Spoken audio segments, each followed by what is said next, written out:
Hey everyone, so today we're in Southampton, England. Yeah, we're going on a cruise that leaves from here, so we figured we'd get in a few days early and just see the sights that are around here and also make sure we don't miss the boat if our flight was delayed. So we got in last night. We went to Bill's for dinner. Really good. Yeah, which was really good. And then this morning we just got up and we went to Stack's Pancakes for Also breakfast. really good. Yeah, so now we're walking around and seeing the sights in Southampton. So we Ubered here from the airport. It was about 100 US dollars. We had planned to take the bus, but it was sold out by the time we got here. So if you're taking the National Express bus, definitely book your tickets in advance. But it was a convenient 1.5 hour ride for about 100 US dollars, which we didn't think was bad. And the city's really nice. It's really walkable. There's great restaurants. And we are enjoying the beautiful weather. So let's go and see what's around. Welcome to World Wanderers. We're Alicia and Will. Come wander the world with us. We kicked off our day in East Park, which was beautiful and peaceful in the morning light and filled with several interesting monuments scattered throughout the grounds. But our main reason for stopping here was the Titanic Engineer Officers Memorial.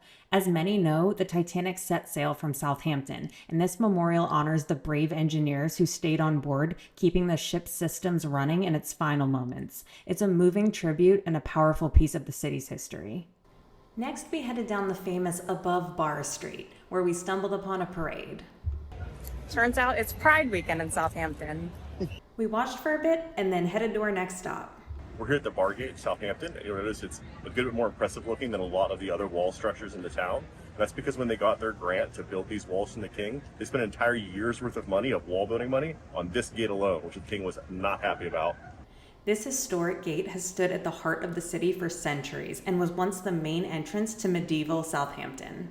From the Bargate, we strolled through the streets of Southampton, and I couldn't help but notice how charming the buildings are along the way. Quaint facades, historic architecture, and little shops make the walk feel like a step back in time. It's the kind of route that makes you want to pause and take it all in before reaching our next stop, which was the ruins of Holyrood Church.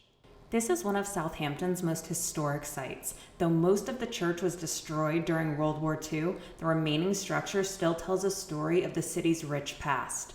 Walking among the ruins, you can almost feel the history that has shaped Southampton over the centuries. On our walk, we also passed the medieval merchant's house, a beautifully preserved building that gives a glimpse into the life of wealthy merchants in Southampton centuries ago. We admired it from the outside and elected not to go in, but if you have time, it's definitely a popular place to visit. Our next stop was the Tudor House and Garden, a beautifully preserved historic home originally built in 1495 right in the heart of Southampton. We decided to go inside and thought it was well worth it for the admission price of £9.5 for adults. Before entering, there was a cute little pre-show that gave some background on the house and its history, which was a fun way to set the stage. Walking through the rooms was fascinating, with period furniture and artifacts that really brought the past to life. But the real highlight for us was the gardens. Stepping outside, we were greeted by beautifully manicured flower beds, winding paths, and charming hidden corners that made it feel like a secret oasis in the city. It was easy to spend time wandering around the different sections and soaking in the atmosphere. The combination of history and nature made the Tudor House and Gardens a perfect stop in Southampton. And I'd say we spent about 40 minutes there, maybe? Really cool if you like historical structures. It's a very old house, but it's been updated and redone a couple times since it was built like 500 or 600 years ago. The highlight for me was definitely the gardens. If you haven't eaten lunch, they have a really nice cafe and sitting area where I would definitely recommend spending some time and just enjoying the environment. It was very beautiful inside that butted right up to the city walls. Behind us is St. Michael's Church. It's the oldest building still in use in Southampton. It's actually from the Anglo-Saxon days before the Normans even got here to England. Leaving the Tudor House, we wandered down a cobblestone street toward the city's medieval walls, where the textures of stone and brick immediately stood out. What makes Southampton's walls so unique is how they were built right up against existing houses, with some buildings even incorporated into the structure itself, a fascinating blend of everyday life and fortification. Along the way, we passed a replica of an old boat, a striking reminder of the city's long maritime heritage. When we finally arrived at the walls, it was incredible to see how much of them still remain after centuries. Originally constructed in the 14th century to protect Southampton against invasion, the walls once stretched nearly 2 kilometers around the city. Today, they're no longer fully connected, but several impressive sections remain, offering a glimpse of what the fortified city once looked like. Our last stop of the day was the Mayflower Memorial. Standing there, it was fascinating to think about the role this port city had played in so many pivotal moments of history, from the Pilgrims setting sail for the New World to the tragic story of the Titanic. From there, we headed to grab some food. We just stayed at Shang Hai 1814, and it might be the best meal we've had so far in Southampton. Definitely. If you like Chinese food, definitely make a reservation. They fit us in and said as long as we could eat in like an hour that they'd let us eat, and it was great. But we are definitely going to come back every time we're here. The building's definitely beautiful. The food's great. You can see the entrance right there behind us. Yeah, it's in an old bank that's converted, so it's really pretty on the inside.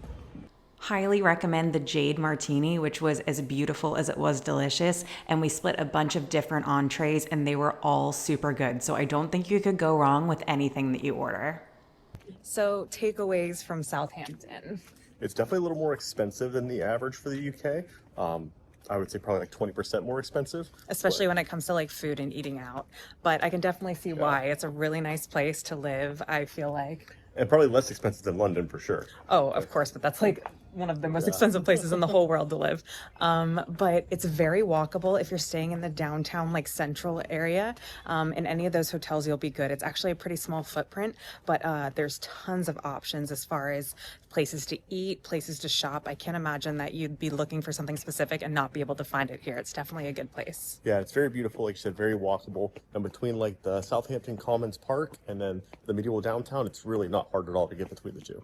Right, you definitely don't need a car. We've walked everywhere, and it's very close to the cruise port no matter where you stay, as long as you're in the central district. So definitely loved our day and wish we had more time. We hope you enjoy your day in Southampton as much as we did.